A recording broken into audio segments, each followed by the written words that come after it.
আজকে আমরা বানালাম মচমচের মোচার বড়া। আপনারা শুধু শব্দটা শুনুন যে এটা কতটা মচমচে হয়েছে।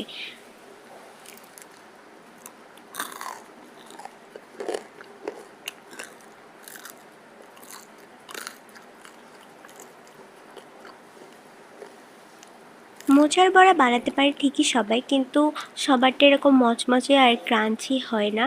তো আমি আপনাদের অনেক সহজে এবং সঠিক পদ্ধতিতে বানানোটা শিখিয়ে দেব। তো প্রথমে আমরা মোচাটা কেটে নেব। দেখছেন যে আমরা মোচাটা কেটে নিচ্ছি। এইভাবে আপনারা ছোট ছোট ছোট করে কেটে নেবেন। কিন্তু এটা কিন্তু সিদ্ধ করব না, কিছু না, সেজন্য ছোট ছোট করে আলুর যেরকম ভাজার মতো যেরকম কোচাতে হয়, তো সেভাবে আমরা কুচি কুচি করে কেটে নেব। মোচাগুলো কেটে কেটে ধুয়ে দেবো আমরা একটা পাতিলে। তো এটা এতটাই সহজ যে আপনারা যখন তখন জাস্ট মোচাটা কিনলেই হচ্ছে, আপনাদের আর কোনো কিছু করার দরকার নেই। একবার দেখলে এটা আপনারা অবশ্যই পারবেন। যারা কখনো বানাননি, কখনো করেন না, তারাও পর্যন্ত পারবেন।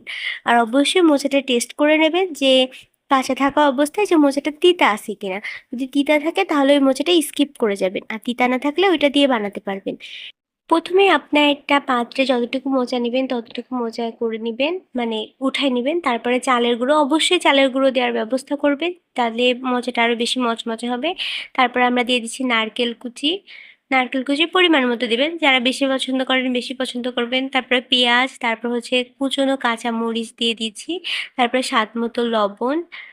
তারপর হচ্ছে আপনার একটু হলুদ দিয়ে দিয়েছি আমরা। হলুদ দিয়ে এটা ভালো করে আপনার মেখে নিতে হবে, অনেক মানে শক্ত করে, অনেক চাপ দিয়ে দিয়ে মাখতে হবে, যাতে মোচাটার ভিতরে সব হলুদ, লবণ, নারকেল, ঝাল সব কিছু পারফেক্টলি মানে ভেতরে ঢুকে যায়, সেজন্য। আর এটা যেহেতু আপনারা যদি গা মাখা করেন, তো সেজন্য আপনি একটু আটা ব্যবহার করতে পারবেন। আটা স্কিপ করলেও চলবে, যদি এটা বেশি ঘুরো ঘুরো হয়ে যায় তো তখন আপনি আটা ব্যবহার করবেন। আর জল দিবেন পরিমাণ মতো, যাতে এটা একটু মাখা মতো হয়। তো আপনি সেরকম করে তারপরে হচ্ছে এটা ভালো করে চটকাতে থাকবেন। যত চটকাবেন তত কিন্তু মোচাটা আরও বেশি মাখা মাখা ধরনের হবে। তো আমরা প্রথমে এরকম ভালো করে চটকিয়ে নেব। এবার ডোটা তৈরি হয়ে গেছে। ডোটা তৈরি হয়ে গেলে আমরা এরকমভাবে মানে গোটো করে সাইডে রেখে দেবো। আর অবশ্যই আপনারা শেপ দিয়ে দেখে নেবেন, এই যে এরকমভাবে বড়িতে শেপ দিয়ে দেখে নেবেন যে এটা আঠালো হয়েছে কিনা।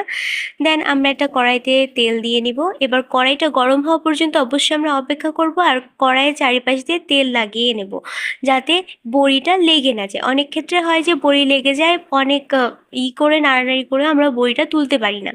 তো সেহেতু আমরা চারিপাশে আগে বড়িটা মানে তেলটা ছড়িয়ে নেব, দেন তারপরে আমরা বড়িটা দেওয়া শুরু করব।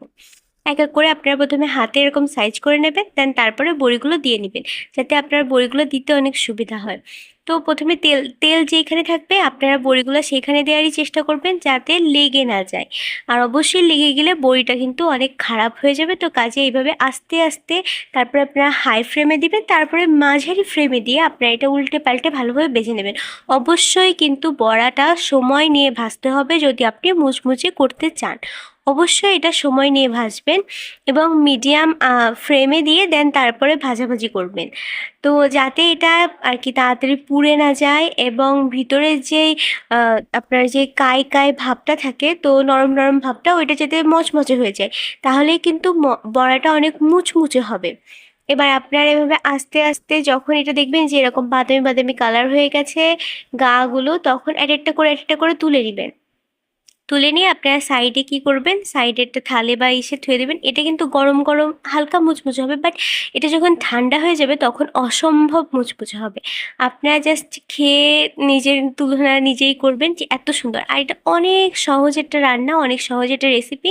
এটা আপনার বিকেলবেলা যখন আপনার কিছু খাইতে ইচ্ছে করবে ভাজাভুজি, তো তখন আপনি এটা খেতেই পারেন। এটা অনেক কষ্ট কম, আর অনেক সহজে আপনি এটা তৈরি করতে পারবেন।